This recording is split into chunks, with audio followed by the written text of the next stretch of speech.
কত মানুষ ফিরিয়ে দিলাম তোমার আশায়, আর তুমি কিনা মুগ্ধ হলে অন্যের ভালোবাসা।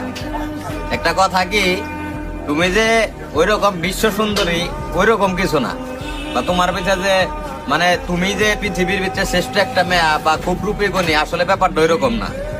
তুমি আমার চোখেই শ্রেষ্ঠ ছিলা।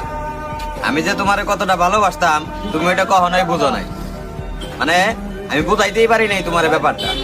আসলে ব্যাপারটা এরকম না যে আমারে কেউ ভালোবাসবো না। দেখো একদিন একদিন ঠিকই আমারও কেউ না কেউ ভালোবাসবো। মানে আল্লাহ সবাইরে ওইভাবেই সৃষ্টি করছে, সবাই কারো না কারো কাছে প্রিয় মানুষ। তুমিও আমার কাছে এরকম একটা স্পেশাল মানুষ ছিলা, কিন্তু আমি তোমারে কখনোই বোঝাইতে পারিনি। মানে তুমি অন্য কেউ ভালোবাসায় মুগ্ধ হয়ে তুমি শেষ ম্যাচ মনে করো আমারে ছেড়ে চলে গেল। একটাবারও আমার কথা ভাবলা না যে যার সাথে এতদিন সময় কাটাইলাম বা যাই করো অভিনয় করো, মানে ওই মানুষটা কেমনে থাকতো।